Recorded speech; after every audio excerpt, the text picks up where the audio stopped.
Olá, sejam todos bem-vindos a mais uma edição do Dr. Play Podcast. Aqui a gente fala sobre saúde, bem-estar e qualidade de vida. Eu sou Heloísa Amorim, vocês já me conhecem. Aqui toda semana um assunto novo do seu interesse e de toda a sua família.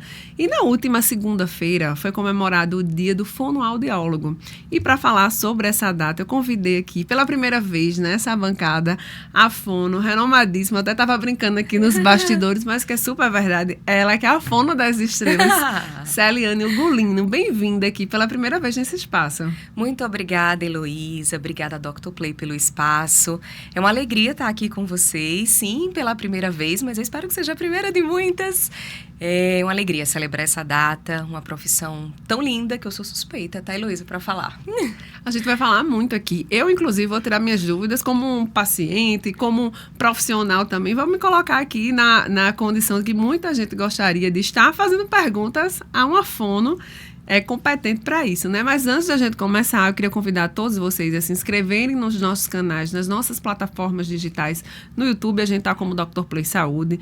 No Instagram, @Dr. Play. Nosso site, drplay.com.br, atualizado todos os dias sobre notícias de saúde daqui de João Pessoa, da Paraíba e de todo o Brasil. E para falar um pouquinho sobre essa data, né, Celi? Ela foi instituída aí, na verdade, no dia que regulamenta a profissão no país. Eu sei que tem muita gente que ainda tem dúvidas sobre a atuação, o papel desse profissional. Às vezes se confundem com outro profissional. E eu queria que você delimitasse ou explicasse da melhor forma possível qual é o papel, né, do fonoaudiólogo. O papel do fonoaudiólogo primeiro a gente precisa dizer que a fonoaudiologia é uma área da saúde, né? E ela é responsável desde a prevenção, né, que é a detecção também, avaliação e tratamento ou aperfeiçoamento das patologias que envolve voz, deglutição, linguagem, audição, né? Então, só para ficar bem mais claro, e aí eu vou falar um pouco, hoje nós temos 15 especialidades, mas nós temos as áreas base, né, que foi realmente as especialidades de onde surgiram, de onde tudo começou, que é a área da voz, né? A voz, a gente lembrando que é essa estrutura que está aqui no nosso pescoço, chamada corda vocal, que está situada dentro da laringe e que é por ela que nós produzimos o som da nossa voz. A área da linguagem é aquela área que trabalha os aspectos fonológicos, a parte da linguagem ali infantil, adulto e idoso. Então, às vezes, criança que faz troca na fala, um adulto que teve alguma intercorrência neurológica e ficou com dificuldade na fala. Então, essa área da linguagem é quem faz o tipo de tratamento. Nós temos também a área da audição, que faz a detecção dos limiares auditivos, né, por meio de exames. Então, o paciente faz exames auditivos para saber se tem alguma perda, se está com algum limiar auditivo mais rebaixado e não consegue ouvir. A questão de indicação de aparelho auditivo também é o fono que faz. O teste da orelhinha, tão conhecido, né? Conhecido. Já nos hospitais. Já, né? Nos hospitais. O teste da linguinha também é feito por um fonoaudiólogo. Nós temos a área da motricidade orofacial, que é mais a questão muscular da face também. Então, pessoas que têm dificuldade. Vou citar exemplos que eu acho que fica bem mais fácil, né, Luísa? Por exemplo, colocou um aparelho ortodôntico, mas às vezes a língua, ela interpõe, ou seja, fica ali entre os dentes e isso dificulta a evolução do paciente com o uso do aparelho. E acaba que o ortodontista também caminha para a fono para trabalhar. Então, é a área da motricidade. Ou seja, os aspectos ligados à voz, né? O som da voz, a audição, a comunicação de uma forma geral, seja ela linguagem, gagueira, né? A fluência, é o fonoaudiólogo que vai tratar, diagnosticar ou até mesmo entrar num processo preventivo para que estimule o desenvolvimento daquela linguagem ou até mesmo, e da voz também, por exemplo, quantas vezes em campanhas da voz a gente trabalha com prevenção, ou seja, orientando a população do que não fazer para não ter um problema de voz, ou se já percebeu algum sintoma vocal, procurar um médico específico. Então, nós também trabalhamos com a parte da prevenção e do aperfeiçoamento, que é essa ligada a profissionais da voz que não têm patologia, mas que realmente a gente vê ali algum aspecto que precisa melhorar ou desempenhar naquele profissional. Como é o caso de aquecimento vocal, que a gente escuta bastante, né?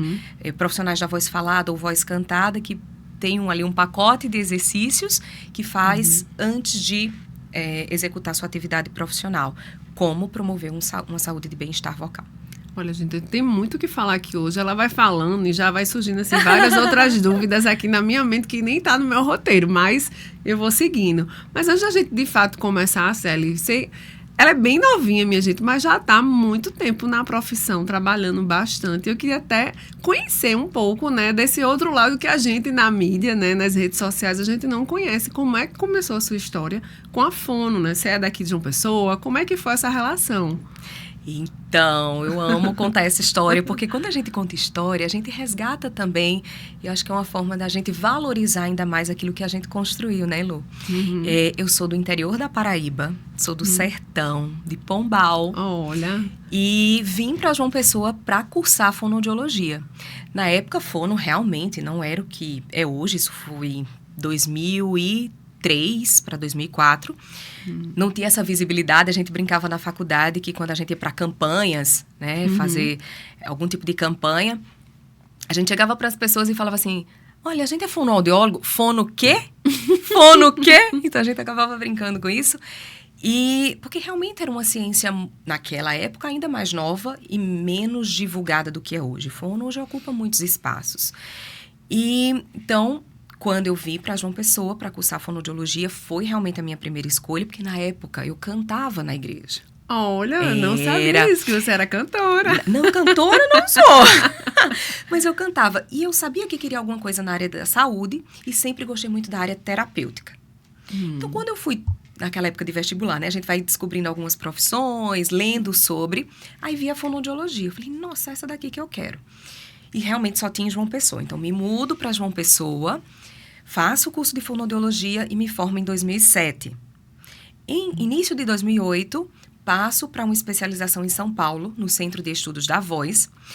E é importante falar que, como eu cantava, então eu já descobri a área da voz dentro da fonoaudiologia. Falei, isso aqui que eu quero. Eu quero trabalhar com a área da voz. Só que dentro do curso eu tenho que fazer todas as outras áreas, né? Essa que a gente comentou. Linguagem, audição. Então eu tinha que atender ali todo mundo que chegava. Mas voz realmente sempre foi minha paixão. Então, quando eu me formei, eu já sabia o que eu queria, que era me especializar na área de voz. E fui para São Paulo, que lá em São Paulo tem um Centro de Estudos da Voz, que é o maior centro educacional da área da voz. E fiquei 6 anos em São Paulo.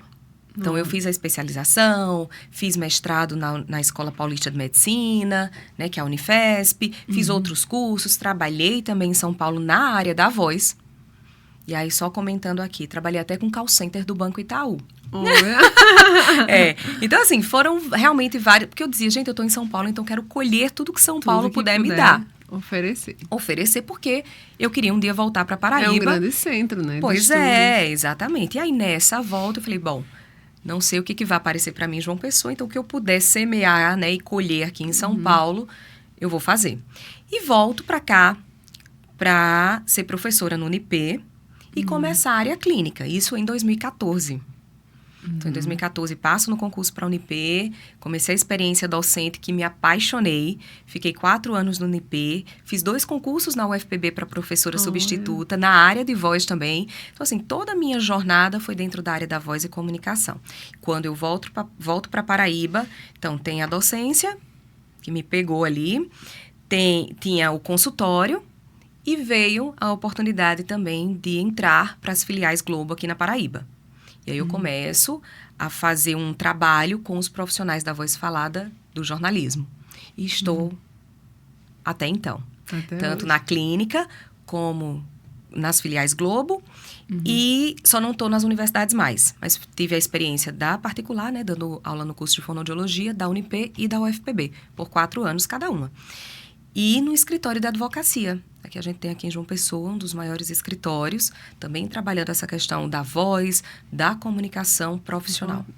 E é importante, né, que assim, a Celiane, você foi indo, né, por esse caminho e aí naturalmente, e hoje, na verdade, ela é uma referência, né, uma grande referência aqui na Paraíba de profissionais de comunicação, de políticos, não só da Rede Globo, né, mas de outros profissionais que, inclusive, também estão fora da tela. E aí eu queria até frisar isso, porque antigamente também, enquanto jornalista, né, que sou, a gente, quando ia visitar um cliente e falava de redes sociais, que hoje o digital está totalmente em evidência, naquela época a gente defendia a importância de estar à frente das câmeras, né? Como eles precisavam ter essa necessidade de estar à frente. E também era uma luta muito grande, porque muitos profissionais, e aí eu estou falando da saúde principalmente, eles não tinham esse interesse, achavam importante, mas achavam que era, digamos, exibicionismo. Passado aí uns 5 anos, de lá para cá, essa etapa a gente já venceu. E agora, né, a gente, na nossa vivência no dia a dia, a gente já percebe que eles sabem da importância de estar no digital, mas agora a grande pergunta é como? Como estar lá, não é verdade? E aí, a gente do lado de cá, né, do jornalismo, já começou a perceber essa preocupação. E aí, do seu lado, né, do lado da Fono, eu queria também saber como é que está sendo essa abordagem desses profissionais que antes estavam por trás das câmeras, mas entendem que para estar à frente, para estar usando a sua imagem, precisam não só se portar com a imagem como um todo, mas principalmente com a voz, que é a alma de tudo, na verdade. Exatamente. Eu costumo dizer que a voz, ela é o elemento sonoro da comunicação. A gente sabe que na comunicação tudo comunica. A roupa, o cabelo, maquiagem, os gestos e a voz também. A voz, ela é esse canal de emoção. Então, às vezes, a gente vê um profissional que não transmite essa emoção, essa segurança ao falar, né? E tudo isso vai comunicar. É um grande desafio, Elô, porque é o novo para muita gente, como você falou. E essa demanda está chegando para você. E essa demanda está chegando. Então, a gente tem uma geração que já entende de que esse digital já faz parte do dia a dia, uma geração muito mais nova, que já pega esse recurso com muita facilidade, o que não significa que não precise melhorar. Mas tem uma facilidade de falar diante das câmeras. Diferente de outra geração que sabe da necessidade de estar, mas que não tem muita desenvoltura diante das câmeras, sabe? E quando eu falo desenvoltura, eu não estou falando só assim, olhar para a câmera, saber o gesto, mas às vezes até tratar a câmera como um inibidor mesmo. Então, às vezes, quantas vezes eu estou num treinamento, né, de desenvolvimento de um profissional que queira estar diante das câmeras da melhor forma, trazendo aquele conteúdo realmente que chegue ao seu público, quando eu ligo a câmera, transformou a pessoa. Ele ficou completamente enrijecido, o olhar muda. Então, a gente realmente vai fazer um trabalho até de linguagem corporal. Muitas vezes a linguagem corporal está ok, mas ele se perde no discurso, na questão do improviso, enfim.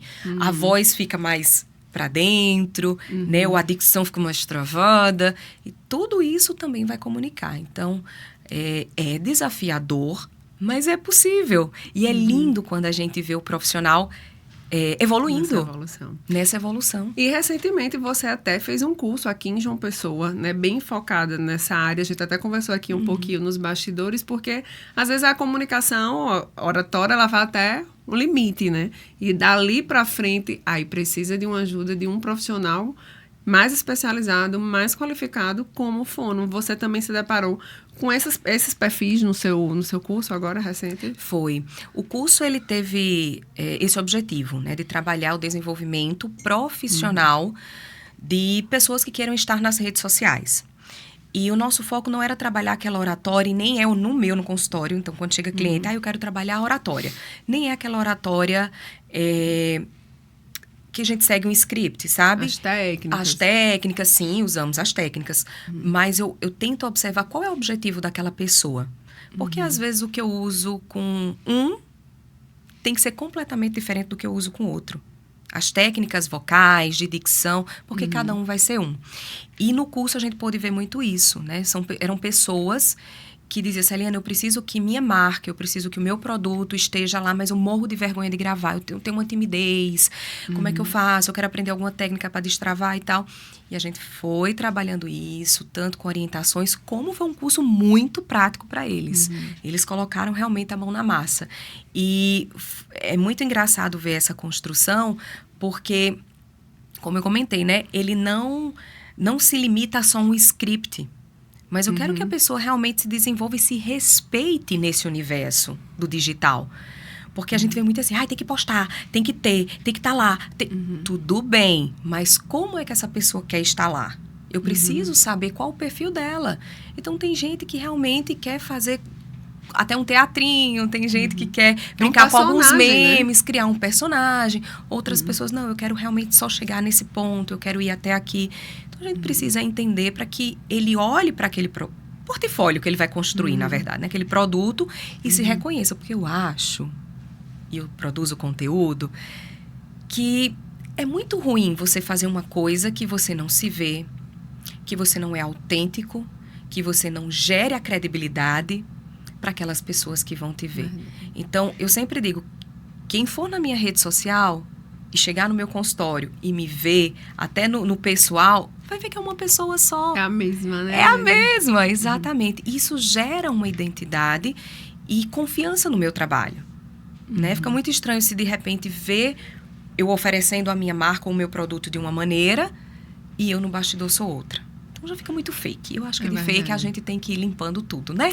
Tirando tudo que for fake. Não dá pra ser um personagem ali o tempo inteiro, porque uma hora a máscara vai cair. Então, de fato, também concordo com isso. A autenticidade, naturalidade é tudo, né? Exato. E isso ali, assim, dentro da Fono, você começou falando, né? As mais diversas áreas de especialidades que tem, 15, são muitas. Eu nem imaginava. E ainda diante desse desafio, vocês lidam com essa questão da faixa etária, né? Então, tem desde profissional dedicado ali a bebês até idoso. Como é o desafio desse acompanhamento para cada etapa da vida do ser humano aí? A gente diz que o fonoaudiólogo é esse profissional que está em todas as etapas da vida humana. E eu acho isso muito lindo. Né? Porque se eu pegar pela minha área, então vou separar aqui a área de voz. Realmente, a gente trabalha da voz na infância, na adolescência, porque tem a mudança vocal, na parte adulta e na parte idosa. Veja, eu fiz um recorte só da área da voz. E nas outras áreas, assim também acontece. Elô, é muito interessante, mas ao mesmo tempo eu digo, se você é um profissional, né? Você é um fonoaudiólogo, por isso que é importante a gente se especializar. Por isso que é importante a gente definir uma área de atuação. Porque é muito vasto. Veja, eu vou atender de criança a idoso. E se eu for atender de tudo, de todas essas 15 áreas? Não vai dar. Eu não vou dar conta, né? Então, é importante realmente a gente delimitar. Às vezes, por exemplo, chega mais para mim, e eu também dou essa preferência de atender entre adolescente até idoso. Atendo algumas crianças, mas principalmente na área da voz, certo? Mas não é o meu público maior. Então, é desafiador, mas é muito prazeroso, sabe? Eu só preciso entender que a demanda que existe, por exemplo, para uma criança, às vezes até o tempo terapêutico.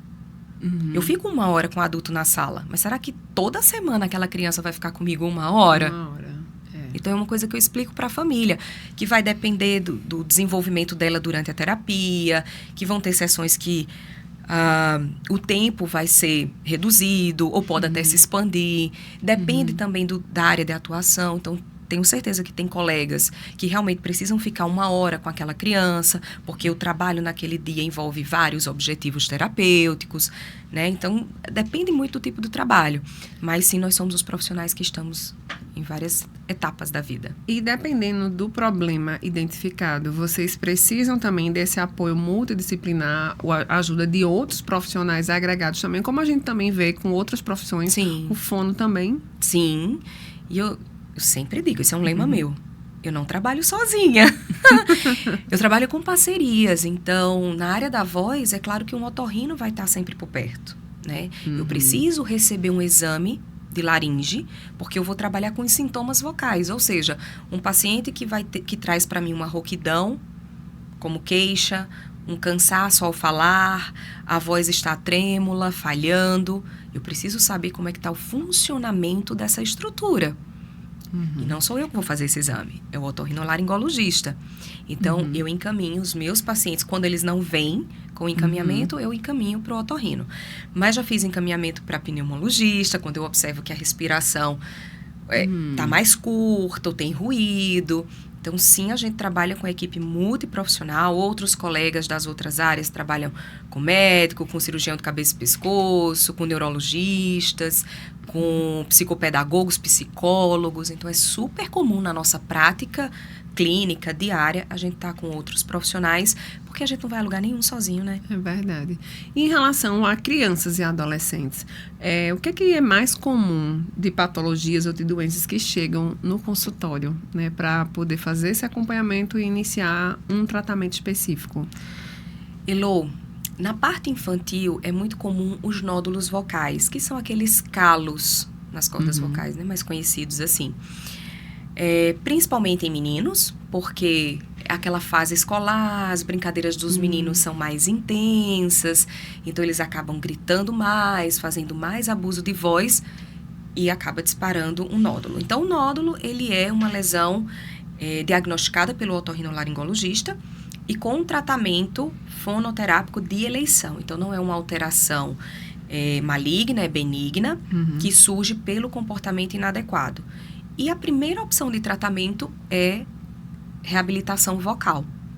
Por meio de exercícios vocais, a gente tenta diminuir esses nódulos. E como eu comentei, é sempre um desafio. Como que você vai falar para uma criança de 7 anos no futsal da escola que ele não grite, que ele não comemore o gol?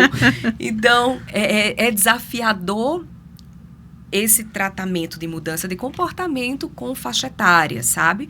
Porque criança, então criança grita, criança chora alto, criança grita na escola, no campeonato, né? Às vezes também a questão familiar, uma família, um ambiente familiar que todo mundo fala mais alto. Então, a gente realmente precisa diagnosticar. E, ao mesmo tempo, eu também sei que é muito fofa criança com a vozinha rouca. Tem muita família que chega para mim e fala, Celiane, ele tá rouco, fui no médico, tá com diagnóstico de nódulo, mas eu acho tão bonitinho a voz dele rouquinha. Mas lembre-se que rouquidão não é voz bonitinha. Rouquidão é sinal de que alguma coisa não tá legal. Não tá normal. Não tá normal e que precisa ser investigado. Na adolescência, né, que os meninos, principalmente os meninos, né, tem essa mudança mais brusca na voz, que chega a preocupar até por uma questão de aceitação, né? Muitos querem estar aceitos ali no grupinho e aí tem uma voz diferente, às vezes até um pouco mais fina ou até grossa demais, como se diz. Como é que você também recebe muito esses pacientes aí nessa fase de transição da adolescência? A mudança da voz, ela é esperada. Nos meninos, ela é mais notória. A gente observa mais aquela voz que fica flutuando entre o grave, o agudo, por volta de 13, 15, até uns 16 anos que pode durar. As meninas também mudam a voz. Só que não é uma mudança tão perceptível como dos meninos, porque o dos meninos desce uma oitava. Então, desce bastante frequência, o tom de voz, para ficar mais grave, né? Um tom mais grosso. Então, ele tem que baixar bastante. O da menina, nem tanto. Mas acontece a mudança vocal nos dois. No período da mudança vocal, a gente não recebe tanto, porque é meio que esperado, né? As famílias sabem que o menino vai ter essa mudança de voz e tem aquela brincadeira, né? Ali na família, a voz tá aqui, e fica mudando. Quando passa da idade esperada, aí chega. Então, ele já tá com 18 anos, vai entrar na faculdade, né? 19 anos, e aí a família fala, eu acho que a voz dele tá muito aguda para a idade. A voz ainda tá muito infantil. Nesse caso, tem o que fazer Nesse ainda? caso, tem o que fazer. Nesse caso, a gente vai investigar o porquê que essa voz não passou pelo período da mudança, ou seja, ela não se firmou na tonalidade que era esperada. Aí a gente vai ver questão hormonal, às vezes tem que conversar com o endocrinologista, encaminha para o otorrino para ver tamanho de prega vocal, porque às vezes a gente vê que o biotipo amadureceu, realmente ele cresceu, ele evoluiu, está compatível para a idade dele, mas a laringe não. A laringe continuou pequena, ela ficou menorzinha. Então, a gente vai trabalhar com exercícios e realmente a fonoterapia ela é a primeira opção nesses casos, mas existem alguns casos que pode ser até cirúrgico, mas realmente a fonoterapia ela tem tido bons efeitos quando administrada da melhor forma, né? Agora, uma dúvida em relação a ainda criança. Eu sei que mesmo não sendo o seu foco, mas com certeza pode ser a dúvida de muita gente. Eu acredito que muitas mães só têm contato com a fono ainda lá no hospital, né? Para fazer o teste da orelhinha, né? Ou da linguinha. E depois disso, não tem mais um acompanhamento, vai lá para um acompanhamento mais tardio, diferente de outros profissionais que culturalmente as mães já procuram, como o pediatra, como até o oftalmo, né? As mães estão fazendo acompanhamento até mais cedo, né? Bebezinho, depois 6 meses, depois 1 ano, depois 2, depois fica de ano em ano. Com o dentista também, Sim. né? Mas o fono, parece que as mães têm meio que um esquecimento e aí não tem essa preocupação de ir acompanhando a etapa ao longo da sua vida, como você já bem colocou aqui, que a fono ela faz parte de toda a vida do ser humano. Mas a gente não tem muito essa cultura. E aí, queria que você deixasse essa alerta, essa observação também da importância de cada etapa dessa. Porque, por exemplo, às vezes o chorinho lá, rouquinho, né, que você falou. O choro rouquinho desde bebê. E aí vai crescendo com aquela rouquidão. Você já falou aí dos calos vocais. Mas dessa importância de ter esse acompanhamento. Se faz necessário ter um fono já de pequenininho ali para chamar de seu, ainda que esse bebê, essa criança, não tem absolutamente nada demais para ter um alerta?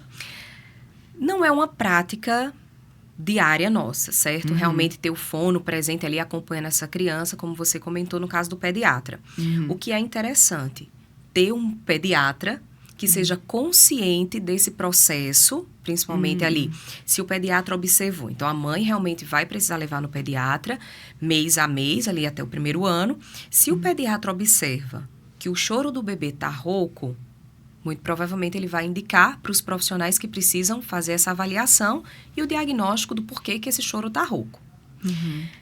Passando de fase ali por volta de 1 ano, 2 anos, onde as crianças já começam a elaborar as primeiras palavras, se ela não desenvolveu, o pediatra também vai perguntar, muito provavelmente, se a mãe responde, não, ele ainda não fala nada. O pediatra vai encaminhar para ir no fono. Aí acende essa alerta da família, não, ele precisa já falar algumas coisas, não está falando, vamos procurar. Aí o fono vai avaliar, fazer o diagnóstico se o que está faltando é estimulação. Que tipo de estimulação? Aí isso acontece muito. Acontece. A gente está no mundo de telas, né? Então, a comunicação ela é uma troca. Então, muitas vezes, eu sou mãe e eu sei que, às vezes, é preciso dar um celular para o menino ficar quieto. Mas o quanto que está dando, quando está dando, que idade, o tempo que ele está ficando exposto à tela. Porque na tela ele não interage, né, Elô? Na tela ele só consome, só recebe. Ele não verbaliza. Diferente do adulto. Então, eu sou mãe, tenho aquele momento com a criança, estou brincando de carrinho ou de boneca com ela, eu tenho uma troca de turno comunicativo, né? Ah, a bebê tá com fome. Ela quer comer. Então, a criança, de repente, vai olhar ali em volta qual o tipo de... Ah, isso aqui é de comer, ó. Vamos dar aqui, ó, o gagal dela, ó, a mamadeira dela. Vamos dar o leite. Então, vou lá, coloco... Então, eu contextualizo tudo, verbalizo. E a criança vai recebendo esses estímulos. Daqui a pouco ela tá... Mesmo que ela não fale inicialmente, claro, a frase completa... Mas ela vai saber que a mamadeira é para colocar na boca. Ela vai saber que dentro da mamadeira tem o leite. E aí, ela começa, por modelo, nos copiar. Então, se a equipe que acompanha aquela criança, aquela família, percebe algo que precisa ser avaliado pelo fonoaudiólogo, é necessário que seja encaminhado e a família procure para o tratamento. Porque como na área da saúde, e na fonoaudiologia não é diferente, como eu falei, é uma área da saúde, tudo que for diagnosticado precocemente, avaliado e acompanhado, melhor evolui o caso também. Certo? E no caso da rouquidão nos bebês que você falou, aquilo, né, que eu disse, é porque o chorinho dele é rouquinho, as primeiras palavrinhas dele é a voz rouca. Observa, porque não é normal, preste atenção, possa ser que já venha alguma alteração aí de base, que precise de uma intervenção médica, cirúrgica, ou realmente esperar o tempo certo para começar um tratamento. Tá bom? Então, acho que é, de fato, esclarecer mesmo, sabe? Deixar ali um sinal de alerta para que tudo que foge, a gente nem gosta muito desse nome, de normalidade na área da saúde, porque não tem parâmetro, mas tá rouco, não tá falando, será que tá no tempo? É bom a gente se informar na dúvida procura. Na dúvida, nós não somos profissionais, né? Então a gente tem que procurar quem realmente entende. E deixa eu ir agora para o outro extremo, né? Na verdade, a gente percebe que cada vez mais a população ela vem envelhecendo, né? Graças a Deus. E a gente está buscando também envelhecer com saúde. E aí uma grande dúvida, né? A voz, ela envelhece junto aí com a idade. Tem muitos idosos que também precisam procurar um fono também para começar a cuidar da sua voz, porque mudou radicalmente ou teve algum problema de saúde que acometeu diretamente a voz, tem também esse outro lado? Tem sim. A voz é músculo, a corda vocal é composta por músculo. Então, com o passar do tempo, assim como todos os músculos do nosso corpo, a gente tem uma certa atrofia. Ou seja, esse músculo muda a tonicidade dele. Por isso que, vou dar um exemplo, quando a gente liga para um idoso, por que eu reconheço? De repente eu nem conheço esse idoso, mas se eu liguei um idoso atendeu, imediatamente eita, um idoso do outro lado da linha, oi senhor, e tal. Então, eu já me faz reconhecer aquela voz como sendo de uma pessoa idosa. Porque o músculo, ele modifica a sua tonicidade, certo? Então, modificando, pode vir algumas complicações. E isso eu estou falando do idoso com 60, 65, 70 anos. E alguns idosos que eu recebo, eles falam, Celiane, a minha esposa já está com dificuldade de me ouvir. Eu estou falando muito baixinho. Então, a voz fica mais trêmula, né? Instável, fica com volume mais baixo. Eles não conseguem projetar mais a voz, porque a corda vocal, a estrutura, ela fica como se fosse atrofiada. Ela não consegue ter mais força. E fazendo um paralelo, claro, não é a mesma coisa, mas é como se a gente precisasse agora da tonicidade, ou seja, fazer uma musculação, um crossfit, por meio de exercícios para essa voz ela ter mais potência. Isso é possível. Isso é possível. Fora a questão vocal, que independente de medicação. Você está falando de técnica mesmo, de exercício. De exercício para fortalecer essa estrutura, esse músculo da voz.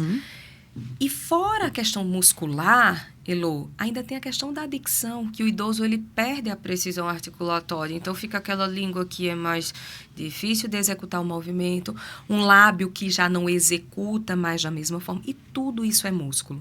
Então, a gente trabalha com idoso, desde a parte da voz em si, muscular, como a parte articulatória também, para deixar com mais agilidade e precisão os sons da fala. É esperado, isso não é patológico, certo? Isso é chamado de presbifonia, que é esse envelhecimento natural da voz, mas que dependendo da situação, impacta no dia a dia do idoso. Imagina, no contexto familiar, social, dele não conseguir mais interagir, falar em locais que tem um pouco mais de barulho, que precise aumentar o volume da voz, ele não tem essa projeção.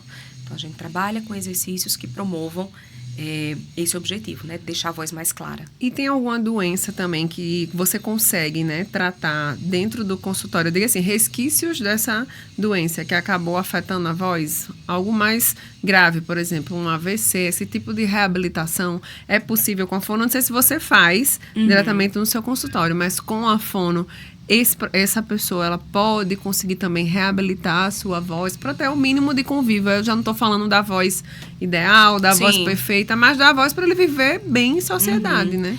É comum, eu não digo nem comum, mas às vezes acontece em alguns idosos deles terem, como você citou, o AVC, alguns quadros neurológicos que impactam realmente na comunicação, no desenvolvimento da fluência e até mesmo na deglutição, que todas essas são áreas da fonoaudiologia. Então, são idosos que às vezes começam a ter engasgos, né? Após AVC fica com aquela fala meio embolada. Então, nós, fonoaudiólogos, vamos trabalhar com esse idoso para recuperar essa comunicação e a deglutição da melhor forma para esse paciente. Tá? Então, existem sim casos de ordem neurológica com impacto tanto na voz como na fala em si, na linguagem, como na própria deglutição dele. E assim, a gente percebe bastante que muitas vezes o próprio idoso, quando ele vai falar, ele não tem essa articulação facial, ele é mais lento, parece que realmente ele está mais cansado, né? É super comum, porque assim como a voz, a face também tem músculo. A dicção, acontece a língua, o lábio, por meio de musculatura. Então, como eu falei, se acontece uma atrofia generalizada no idoso, essa dicção também fica prejudicada. Então, acho que os idosos aí, se tiver alguém na família que estão nos escutando, nos vendo, é importante saber que existe sim um treinamento que pode aperfeiçoar essa comunicação do idoso. E isso não é muito cultural. A gente percebe que o idoso, por exemplo, ele vai perdendo ali a questão do oftalmo, né? De como enxergar bem, a família já leva para o oftalmo, muitas vezes até uma coisa mais drástica, faz uma catarata, alguma coisa, perdendo a audição, coloca logo o aparelho, mas vai perdendo a voz, parece que é algo comum e mais aceitável. Não procura, acho que não sabe, na verdade, Não sabe. Né? E que bom que a gente pode falar sobre isso também hoje, porque sim, o idoso ele pode aperfeiçoar e ter melhor qualidade de vida. Então, se põe um óculos, um aparelho auditivo para melhorar essas funções, por que não a voz? Né? E se observa também que está engasgando, por que não dar melhor qualidade de vida para esse idoso? Então, fica aí o alerta também para você que nos assiste. Por isso que é importante, informação é tudo, né? Tudo. E Celiana, eu vi que também você acompanha alguns artistas, também tem esse trabalho. E eu queria que você falasse um pouquinho, né? Já que a gente está se preparando para a reta final do nosso podcast, mas eu ainda tenho algumas perguntas para fazer. Mas dá essa importância do fono, né? Acompanhar esses artistas. A gente até vê alguns que ficam exclusivos, né? E viajam, e vão para todo canto, e vão para turnê. Como é esse trabalho do fono diretamente com artistas ligados à música, né? É comum para algumas regiões, principalmente no nosso país, a gente vê vários fonoaudiólogos acompanhando artistas.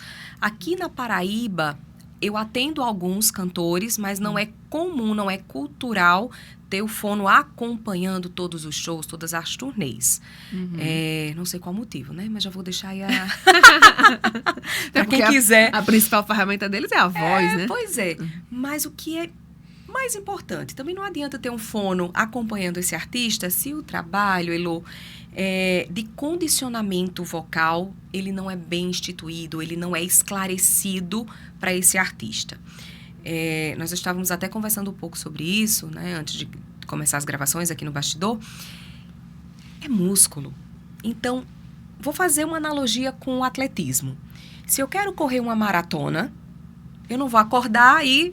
vou correr a maratona agora no final do mês. Vou me inscrever e vou lá correr. Não é assim que funciona. Eu preciso de um treinamento específico, o tempo também vai falar sobre. Então, um mês talvez não seja o suficiente para eu estar pronta para uma competição.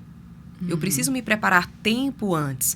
E assim também é com os cantores, né? Nossa cultura são de cantores fazer 1, 2 shows por dia, às vezes até 3. Sexta, sábado e domingo, ou a semana toda. Às vezes cidades diferentes, onde o clima é diferente, a alimentação é diferente, o descanso interfere muito, né? O repouso, eles não têm tempo de dormir entre um show e outro, ou de um dia para o outro, tem que viajar. Então, assim, todas esses fatores externos interferem. Aí imagina que também eu me deparo com uma voz que não está preparada para essa maratona de agenda. E é muita coisa, ele não pode cancelar por cancelar, né? Tem contratos, tem patrocinadores, tem muita coisa que envolve. A voz não pode falhar. A voz não pode falhar, né? Então, assim, não é que nem não posso, mas é melhor que não falhe, sabe? Para que isso não aconteça, é bom um condicionamento vocal. Então, nós trabalhamos com condicionamento e vale esclarecer que condicionamento vocal é diferente de aquecimento vocal. Um programa de aquecimento e desaquecimento é aquele programa em que o cantor, antes de começar o show, faz um exercício rápido, horas antes de pisar no palco, terminou, desaquece. Mas esse músculo já está preparado. Que tem exercícios específicos para isso. Específicos.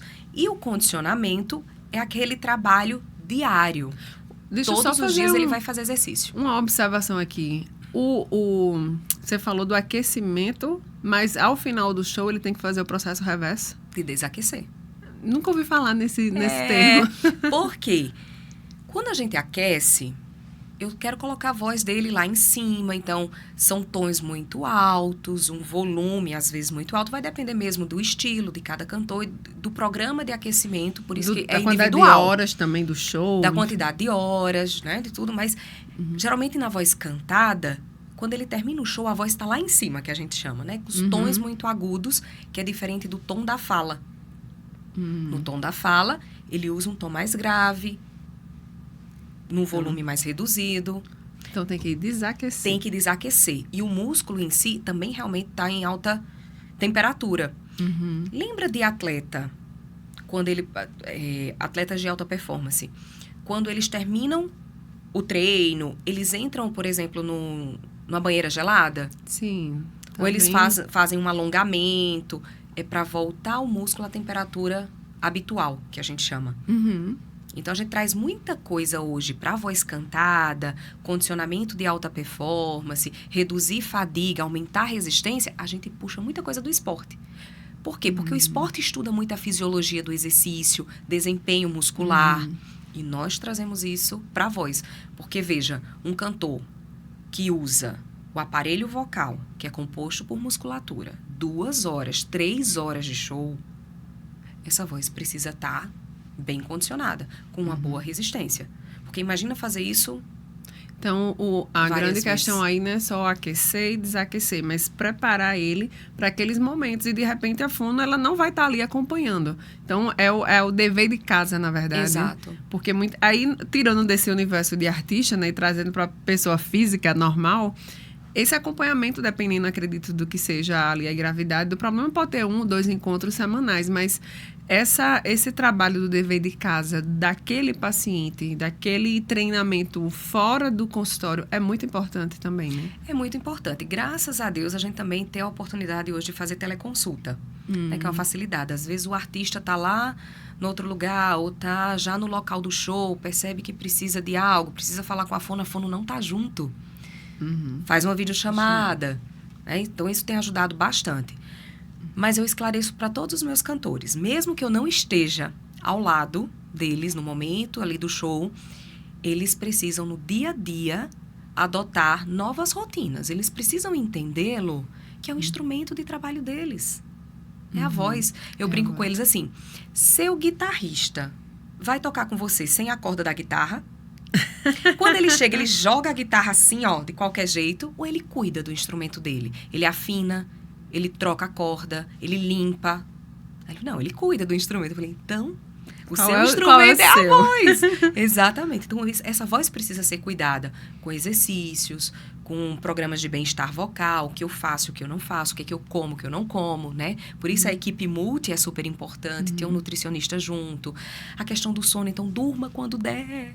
Sono é bom para tudo, Sono né? É bom para tudo. Já que já passou tantos médicos e tantos profissionais da área da saúde e parece que tem aquela regra ali dos 3 básicos: alimentação, atividade física, sono, hidratação. Exatamente. Daqui a pouco você vai falar de todas essas dicas, mas ainda nessa leva da gente tá falando aqui dessas novas tecnologias, do digital, como é que isso, de alguma forma, você percebe que tem atrapalhado o desenvolvimento comunicativo das pessoas, todas essas novas tecnologias? E aí não é só criança que eu estou falando, que está ali em frente às telas, mas de maneira geral. Sim. A comunicação, ela é cíclica. Então, ela vai mudando. Ela modifica. E se a gente traz para o nosso contexto essa questão do virtual, o tempo, né, Lu? Hoje no WhatsApp, por exemplo, a gente tem... Se a gente quiser, a gente aumenta a velocidade da fala da pessoa. 2 pouco, né? Era pra ter mais. Pois é. Então, a gente está mudando o comportamento comunicativo, como de escuta também. O que é desafiador, porque, imagina, se eu estou aumentando essa velocidade, eu acelero o meu time de escuta do outro. Tem que ser rápido também. Tem que ser rápido. Eu tenho que ser rápida, eu tenho necessidade de responder de forma rápida, aí às vezes eu engulo algumas palavras, aí às vezes eu não organizo o meu pensamento da melhor forma, enfim, e até mesmo a nossa escuta do outro, né? A gente que trabalha muito com comunicação, a escuta ela é primordial. E o escutar que eu estou falando aqui não é o só ouvir, mas é o compreender, como eu entendo aquilo que o outro está falando comigo. É quase que as entrelinhas. Qual o nível de atenção? É aquela pessoa que eu escuto e eu vou por outro caminho, eu vou desviando o meu pensamento e tô só assim, ó, com ela ali interagindo e a coitada morrendo de falar. Não, eu preciso de uma escuta consciente, sabe? Ativa, de uma escuta né? ativa com aquela pessoa. Então, esse mundo do virtual, do digital, claro, nos tem permitido muitas coisas. E eu sempre digo, Elô, a gente vive num mundo pós-pandêmico, né? Então, pós-pandemia, assim como foi pós-revolução industrial, após algumas Hoje nós vivemos uma comunicação pós-pandemia, onde às vezes a gente precisa que as coisas aconteçam em menos tempo e com mais velocidade, assim. Eu não sei se você percebe isso em consultório, né? Antigamente se falava muito nessa área de comunicação da questão do regionalismo. De tira, não tira, bota sotaque, tira sotaque. Hoje já está aceitável, todo mundo aceita a origem de todo mundo, na verdade. Graças a Deus. Graças a Deus, sem precisar ficar padronizado, todo mundo roubou, todo mundo lá do sul. Não, cada um tem seu regionalismo que é aceito. Mas eu não sei se dentro do consultório você percebe e já recebe pessoas, eu também, mais uma vez, não estou falando só de adolescente, mas de adultos que estão trazendo essa linguagem do digital para a comunicação falada, pessoal, profissional, no dia a dia. Aqueles NEDs, aqueles TANKs, aquelas abreviações novas que as pessoas estão trazendo para a vida real, tirando ali do digital e indo para a vida real e criando um novo dialeto também. Exato. Tá. Até porque o digital hoje, para muitas pessoas, tá tão intrínseco à vida pessoal que ele não consegue dissociar. E aqui volta aquilo que a gente conversou. Aí depende. Aí é estilo, aí é perfil, aí é personagem, aí eu quero gerar essa identidade, entendeu? Então, tem muitas coisas que se envolvem, aí eu vou analisar se isso realmente vai ser bom para aquele profissional, se é isso que ele quer, e se for isso, segura, sustenta, vai naquilo, e se não for, vamos alinhar como é que a gente pode fazer isso da melhor forma possível, né? Porque esses efeitos do que realmente a gente vê no virtual, começar a fazer parte, e a gente vive num mundo de influências, né, Luiz? Então, se a gente parar para ver, por exemplo, até as coisas que o algoritmo do Instagram vai entregando. Gostei, por exemplo, dessa roupa. Aí eu vou lá, olho, daqui a pouco tem um bombardeio e vai só chegando aquilo.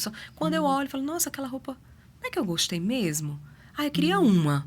Vou atrás, onde é que tem? Onde é que tá essa loja? Quando eu olho, a roupa tá na minha casa. Verdade. Então, vai chegando e a gente vai consumindo, tanto no auditivo, né? Tanto que a gente escuta e reproduz, como no visual. Então, assim... E ainda trazendo aí para essa, a gente está chegando ao fim, eu estou na minha penúltima pergunta, eu queria fazer muito mais, mas indo para essa linha dos hábitos que a gente tem, que são prejudiciais à nossa voz, e às vezes a gente nem percebe, e muita coisa a gente vê na internet, isso pode, isso não pode, e a gente não sabe nem mais o que acreditar, o que fazer, o que seguir, tem que tomar água em jejum, não pode tomar água gelada, maçã é bom, fruta, enfim... Tem alguns hábitos e algumas frutas, algumas alimentações que realmente são boas e são ruins para a nossa saúde vocal, né? Vale salientar que nem tudo que está na internet é verdade, tá? Por isso que é importante, primeiro, a gente se conhecer.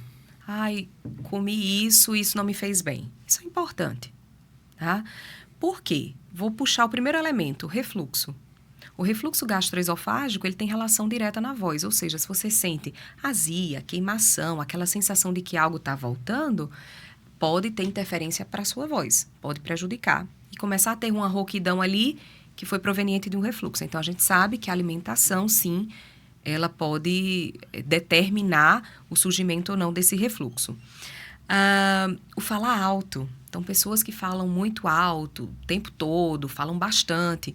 Precisa ter um condicionamento, como a gente já conversou aqui, uma orientação sobre o que fazer, o que não fazer, porque às vezes faz parte da atividade vocal. Por exemplo, um feirante.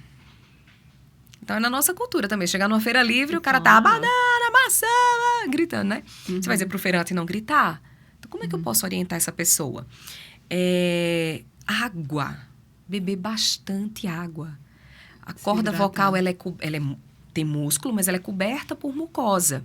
E essa mucosa, assim como a mucosa da nossa bochecha, ela precisa estar hidratada, tá? Então, essa hidratação, ela pode acontecer pela água que a gente bebe, como pela nebulização. Então, eu posso nebulizar só com soro ou até água mesmo, sem medicação nenhuma.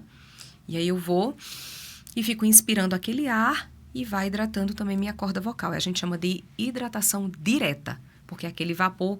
Fica aquela nuvem ali em cima da mucosa da corda vocal e as gotículas de água hidratando automaticamente que você está nebulizando. Nebulizador você pode estar fazendo, não tem contraindicação nesse Não tem, mas assim, 2 vezes ao dia, principalmente se você for um profissional da voz ou uma pessoa que toma menos água.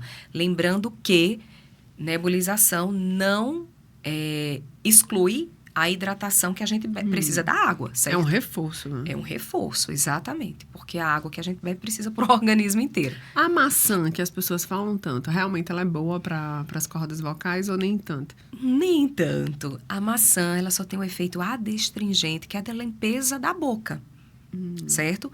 Nenhum alimento passa pela corda vocal. Então, o fato da gente abrir a boca, morder a maçã, mastigar, porque a maçã é uma fruta dura, a maçã limpa a cavidade oral, ou seja, a nossa boca, e o movimento faz com que a gente acabe articulando mais essa musculatura de bochecha, lábio. Então, facilita depois para articulação dos sons, mas não tem efeito de limpeza. O café, que as pessoas falam tanto, né? Ah, não pode tomar café, não é bom.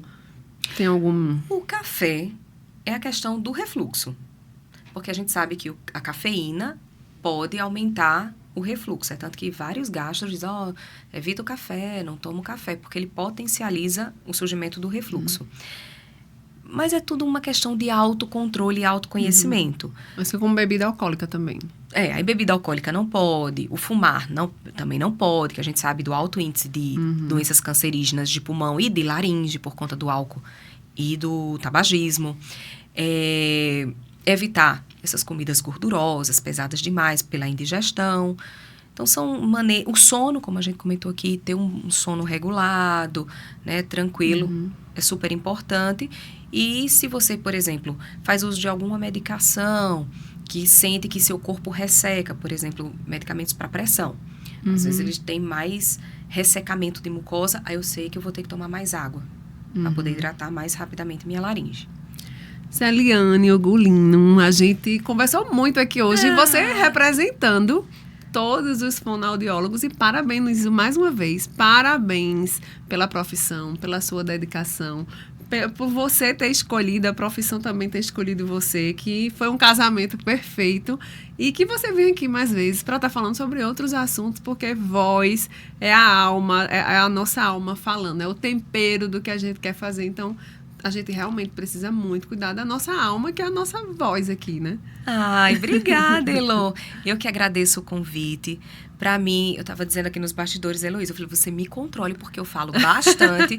E para falar da fonoaudiologia, da área que eu amo atuar, sempre fui fono, eu digo assim, né? Sempre fui fono. Eu vivo da fonoaudiologia, eu acredito na fonoaudiologia, na potência que é minha profissão, na mudança da vida das pessoas. Né, principalmente trabalhando com comunicação. Então, a comunicação está no nosso dia a dia. Nós vivemos num mundo muito comunicativo. Hoje, entrevistas de emprego, para você se destacar na sua profissão, para você, às vezes, entrar numa faculdade, ser promovido, tudo envolve comunicação. Tem até uma colega que diz assim, quem se comunica bem é mais feliz. Porque é vida. Então, falar do que eu faço, do que eu acredito, para mim é uma honra e um privilégio. Muito, muito obrigada. Eu que agradeço, e tá aqui o convite para os próximos encontros da gente, tá certo? Eu espero. Então, a gente vai ficando por aqui. Foi um prazer estar falando com Celiane, representando todos os fonoaudiólogos. Foi dia 9 de dezembro, na última segunda-feira. E semana que vem tem mais um assunto novo do seu interesse, toda a sua família, Dr. Play Podcast. Até lá.